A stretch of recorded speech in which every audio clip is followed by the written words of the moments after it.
Hello everyone, Nubkex here. Welcome back to Nub Raids. We're on the Raid Shadow Legends test server and we are checking out the first one that I wanted to take a look at of this Monster Hunter collaboration with Raid Shadow Legends. We're looking at the legendary Gigante. The hardest one to say. The Archer. We're testing out the Archer. And yeah, I've got a couple of things to say in this video. We got some really good news, which is going to be based off of her testing. But there's also some really bad news about how you're going to have to get her as well. We'll get to that in a little bit first. First of all, let's look at her and let's see what she can do. So, well, you've got her A2 right there, her A2. Against Hydra, against bosses, is an AoE decrease speed with turn meter boost for your team. Her A3 is an AoE against bosses, 3-turn Hex, 2-turn Provoke, which is absolutely insane. We're in against Brutal Hydra right now. That's what I wanted to test out this time, using a variant of my Razelvarg team. We'll talk about that in a second.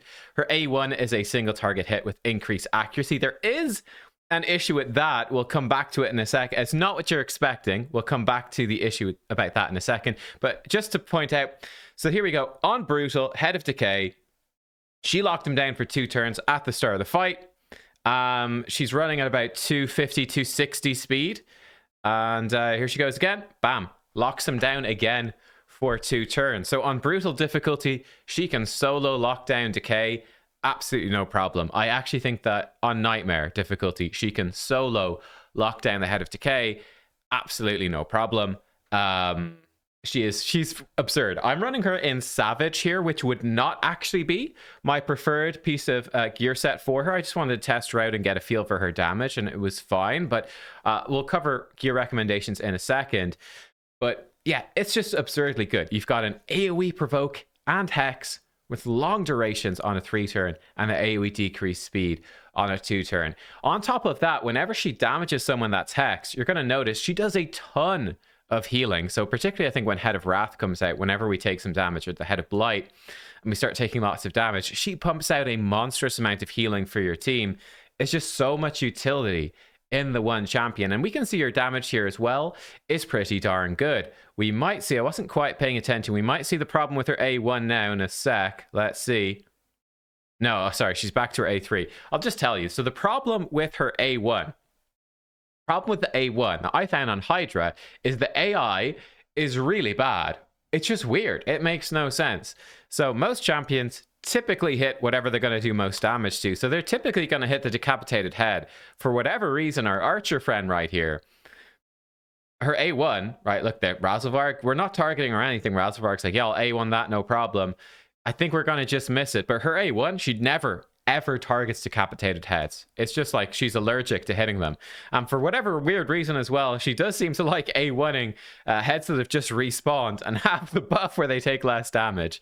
I think if it's like the affinity matches up well. Here she's fine. She's going to hit Head of Decay because he's also Force Affinity, but I've seen her like A1 ahead. I'm going to report this to Plarium anyway and tell them about this bug because it's definitely something to watch out for. One thing for full auto, making her full auto friendly, is not only is her Provoke AoE. This is huge because it's a 2-turn Provoke, right? Imagine we had Vizix right here, right? And look at, okay, you just saw it right there. What happened? Provoke is already on this head, but because it is a 2-turn Provoke, it's like any other 2-turn debuff, right? She increases the duration from 1 turn then to 2 turn, or I guess she replaces it with a longer duration version of the debuff. That is massive.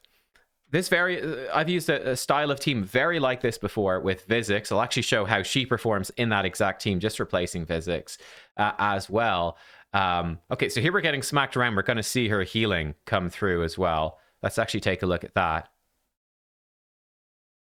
Let's see. Here she goes. Wow, look at that. Big chunk of healing to your whole team.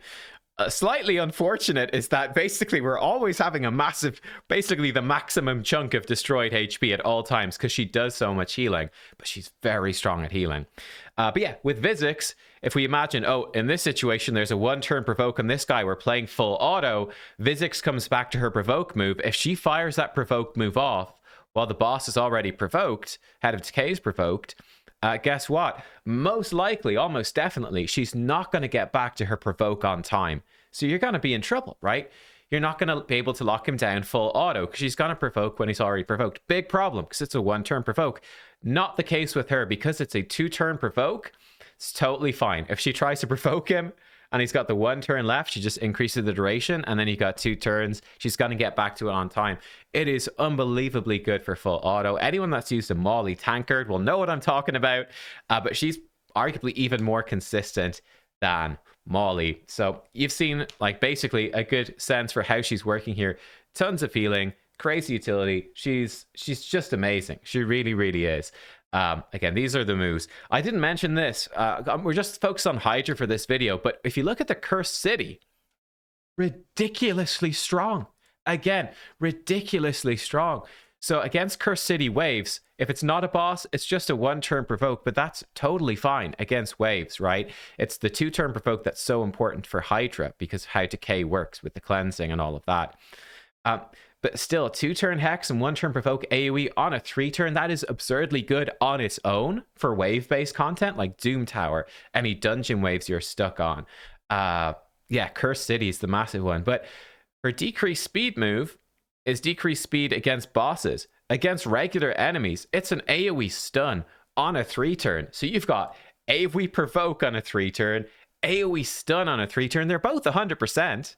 Like, it is so insanely strong. Like, this champion will literally hard carry between the crowd control and all of that healing, and she gets tankier as well. Her defense increases every time she's hit by an enemy under Hex, so she's going to very quickly in Hydra stack up to 30%. Even in wave-based content, she'll very quickly stack up to 30% increased defense and do good damage, so she's a solid damage dealer. Like, dear Lord, this champion is... she's overpowered. Like, I'll be blunt. This champion is so strong. You play it on manual, she could probably lock down waves 100% of the time just by herself. So when further difficulty of Cursed City, they've talked about it coming. When those come out, I think any floor where she is available to come in, she's pretty much the first pick for your team. She is so strong. How did I build her? And we'll show you then the results of the run, and then we'll talk about the bad news. So I built her like this. I put her in Savage with high defense. Again, that's getting boosted up by 30%. 252 speed, 220% crit damage with crit rate, and 365 accuracy. And yeah, which is plenty for Nightmare Hydra. And I gave her... well, a little bit low on accuracy, but we've got some area bonuses helping with the accuracy. And we gave her a War Master. I guess you could give her Helm Smasher as well, because she does hit fairly hard. Like, she hits not insanely hard, but reasonably hard. She definitely hits well. And maybe building her full damage is the better way. I did give her Harvest to spare for the AoE stuns for wave content. I thought that would be useful. Obviously, it doesn't do anything for Hydra, but...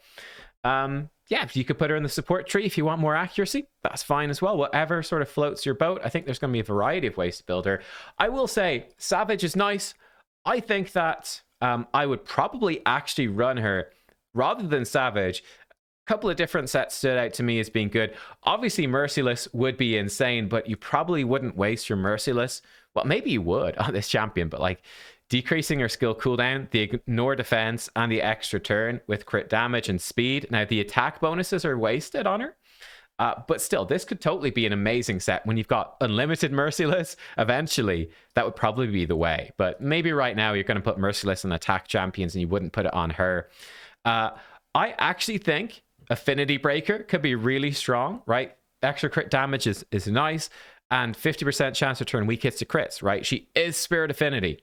So that's going to give her a 50-50 chance to land the decreased speed on Magic Affinity champs. And whenever the head of Decay is Magic, she's still going to be good then, right? She'll still have a solid chance to be good. So I'd probably put her in Affinity Breaker just to make all of her debuffs, all of her utility in both Wave and Hydra as consistent as possible. Alternatively, it's of course, I think, very strong. Relentless, give her more turns.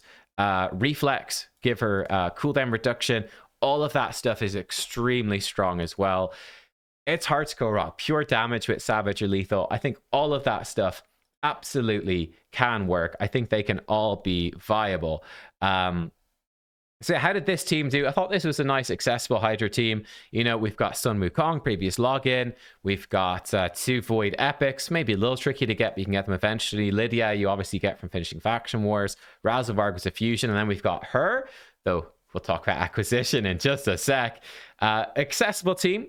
It did perform pretty well, actually, pretty darn well. We were smashing through.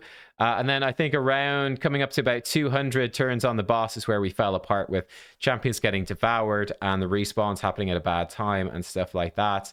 But yeah, we came through at the end. We didn't get to the turn limit. It took about 50 minutes. We got 197 million damage. Razelvarg being boosted up by a Shamael, 59 million. Or an Archer, 50 million, which is insane. Shamael with 43, Sun Wukong 29 million. They are all built well for damage. They're all in good, solid damage builds. Very solid damage builds. So she's pumping out the damage. Now, a big chunk of that, a very big chunk, is coming from Hex. So her actual damage is probably, well, it's certainly lower. Her actual damage, obviously Razelvarg did more. Her actual damage would be, I'd say, lower than Razelvarg or Shamael. Her actual damage is probably similar-ish to Sun Wukong, honestly. But then she's getting a big extra chunk from Hex. Something along those lines.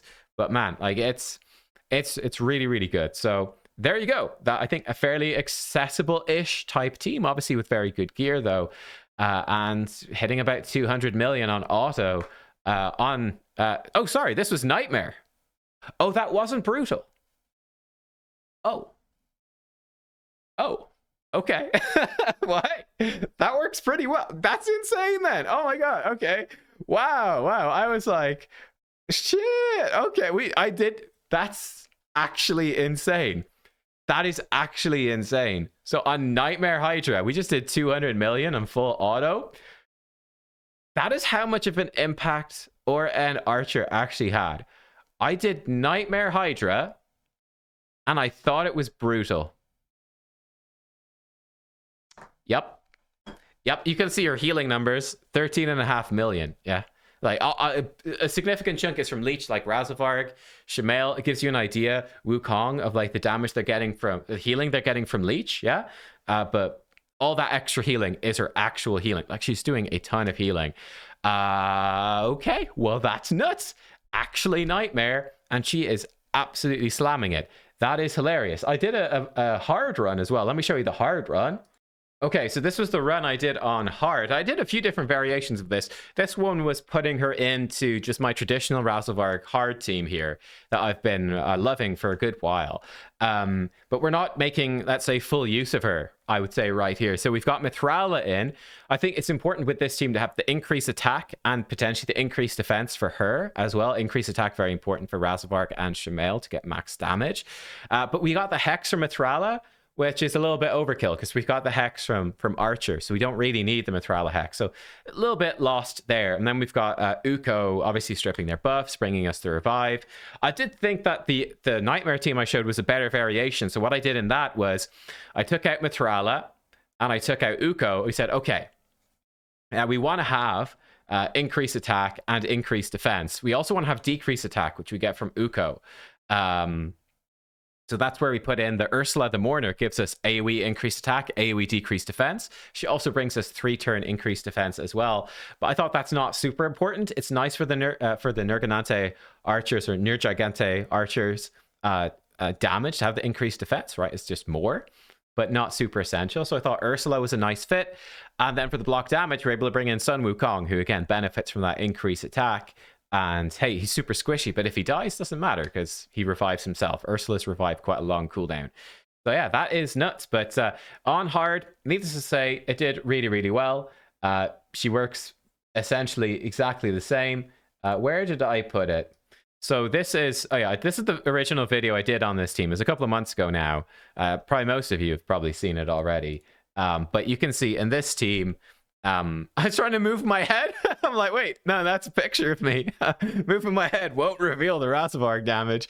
But it almost every time this team, for me, does exactly, basically, 360 million damage. What happens if we put in Nergigante Archer instead? Well, let's zip on ahead. We hit 360 million, 266 turns in with still like over 100 turns to go. And ultimately, this team finished out at, sadly, we didn't go the full way to 400 million, but we did 398.45 million damage. So to compare her to the Vizix, right? Vizix, about 39 million. Although Mithrala 58, we put in Nergigante Archer instead. She jumps up to 91 million. It's a massive chunk of extra damage. Mithrala's damage went down. I actually did realize after this run, combat tips, equip Mithrala. I realized I had actually forgotten some gear on the Mithrala. She was missing like a ring and 2 pieces of gear as well. So that was a little awkward.